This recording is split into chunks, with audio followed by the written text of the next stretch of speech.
धन्यवाद सभापति जी। आगे सर, आगे। आज हम संविधान की गौरवशाली यात्रा पे बात करने के लिए चर्चा कर रहे हैं। कल से ये चर्चा चल रही है सर। मैंने बहुत सारे दोनों पक्ष के और जितने भी हमारे मेंबर हैं सुना सर, उनको बड़े बड़े नेता हैं सर। इसके भाग 1 में लिखा हुआ है India that is Bharat, Hindustan नहीं लिखा हुआ है सर। लेकिन सारे नेता संविधान पर चर्चा कर रहे हैं लेकिन हिंदुस्तान ही कहेंगे, भारत कहने की हिम्मत नहीं जुटा पा रहे हैं। ये बड़ा सवाल है सर कि क्या संविधान के हिसाब से बात रखी जा रही है। मैं धन्यवाद दूंगा फूले साहू बाबा साहब अम्बेडकर को और मेरे नेता मान्यवर साहब श्री काशीराम को।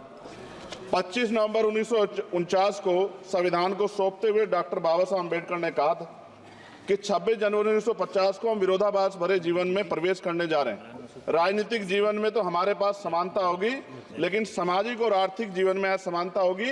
क्या ये चुनौती आज 75 साल बाद दूर हुई है? भारत ने 26 जनवरी 1950 को संविधान लागू होने के साथ खुद को एक संप्रभु लोकतांत्रिक और गणतांत्रिक राज्य होने का ऐलान किया। लेकिन सर उस समय संविधान की स्थिति ये थी कि जैसे गांव का कोई आदमी, मैं 50 की बात कर रहा हूं, वो 50 साल पहले शहर में आ जाता और बड़े लोगों की महफिल में चला जाता, उस जहां वो खाना खा रहे हो, और वो टेबल पे नैपकिन को खा के जो है ये कहता कि ये तो फीका, क्योंकि वो जानता ही नहीं था, वो समझता नहीं था संविधान को, संविधान है क्या। संविधान उसके लिए महज दस्तावेज था। ये जिम्मेदारी थी राजनीतिक दलों पे कि वो संविधान को व्यवहार में लेके आते। और इसके इतने सारे आर्टिकल हैं, अगर इनको व्यवहार में लाया जाता तो मुझे लगता कि आज देश बहुत बदल गया होता। बाबा साहब ने कहा था कि लोकतंत्र भारतीय भूमि का केवल ऊपरी पोशाक है, उनके अनुसार यहाँ की संस्कृति अनिवार्य तौर पर लोकतांत्रिक है। भारत जैसे गरीब और गैर बराबरी वाले देश में संविधान के जरिए छुआछूत खत्म करना, वंचितों के लिए सकारात्मक उपाय करना, सभी वयस्कों के लिए मतदान का अधिकार देना और सबके लिए सम्मान अधिकार तय करना, ये बहुत बड़ी उपलब्धि थी सर। ये संविधान है कि आप वहां बैठे हैं और मैं यहाँ खड़ा होकर अपनी बात रख रहा हूं, और इस देश में आदिवासी महिला के तौर पे जो है राष्ट्रपति बनी है, और प्राइम मिनिस्टर तो नहीं बना, लेकिन शेड्यूल कास्ट के बड़े नेताओं को भी जो है राष्ट्रपति बनने का मौका मिला। ये संविधान की देन। अगर वोट हम पे नहीं होता तो शायद अमीर और जो राजा महाराजा खुद को मानते हैं हमारी गलियों तक नहीं आ पाते, हमारे हाल नहीं जान पाते। आजादी का मतलब सर सिर्फ अधिकार पाना भर नहीं है, इसके लिए हमारे संविधान में सरकार और नागरिकों के अधिकारों के साथ साथ उनके कर्तव्यों का विस्तार से उल्लेख किया गया है। बाबा साहब ने संविधान सभा में दिए गए भाषण में कहा था कि स्वतंत्रता आनंद का विषय है, पर अब हमें अपनी जिम्मेदारियों पर भी ध्यान देना होगा। संविधान ने सुनिश्चित किया कि रानी के पेट से राजा जन्म नहीं लेगा, वोट से नेता तैयार होगा। आर्थिक बराबरी के लिए सरकार क्या कर रही है? गरीब और गरीब हो रहा है और अमीर हो रहा है। सुबह उठते कहीं बम की धमकी मिलती, कहीं दंगे की। ये अमृत काल है सर, यह धमकी काल है। कितना बढ़ रहा है आर्टिकल 15 सर। भारत में आज भी घोड़ी चढ़नी बैठने होती है। प्लीज सर, क्या दलितों को यहाँ भी बोलने का नहीं? सर अगर सबको 4 मिनट दे दो, ये भेदभाव नहीं चलेगा दलितों के साथ। Time is 4 minute, don't waste. भाई सर आप करो, अगर सबको 4 मिनट दिए तो आप मना करो, मैं बंद कर देता हूँ इसको। क्या दलितों को सबसे आखिरी में नंबर मिलेगा और बोलने का मौका मिलेगा?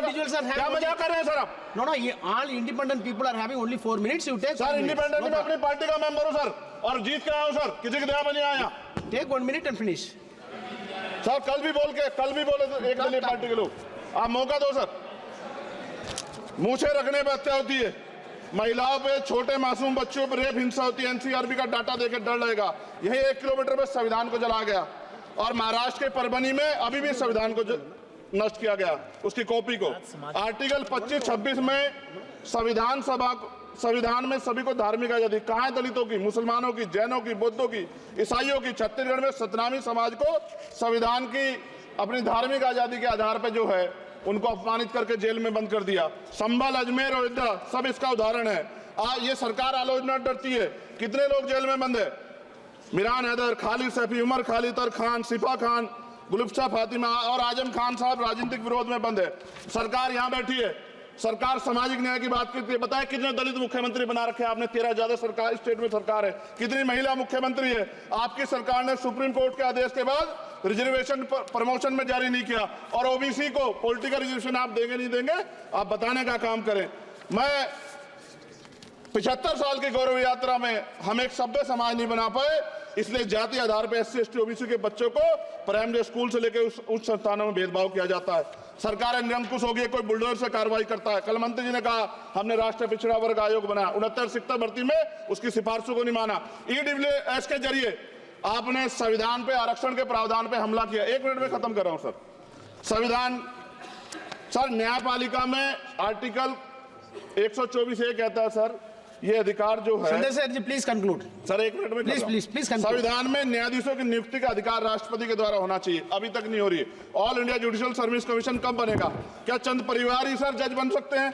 और आज हम सर, मैं सरकार से सवाल पूछना चाहता हूं सर, सेवाओं में SC ST OBC वर्ग का कितना प्रतिनिधित्व है? भारत सरकार के मंत्रालयों के अधीन PSU में, बैंकों, बीमा कंपनियों में और स्वस्थायी संस्थानों में आउटसोर्स तथा कॉन्ट्रैक्ट पर वर्तमान कार्यरत कर्मचारी कुल कितनी संख्या है? आउटसोर्स और कॉन्ट्रैक्ट में कार्यबल SC ST OBC कितना प्रतिशत है?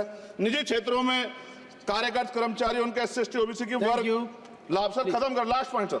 सर मैं फिर स्पष्ट तौर पर कह रहा हूं सर, यहां बैठे SC और OBC के मेंबर से कह रहा हूं सर, उनको सामाजिक जिम्मेदारी का ध्यान भी रखना चाहिए। पार्टी के प्रति वफादारी के साथ साथ अपने वर्गों के प्रति ईमानदारी भी रखनी चाहिए।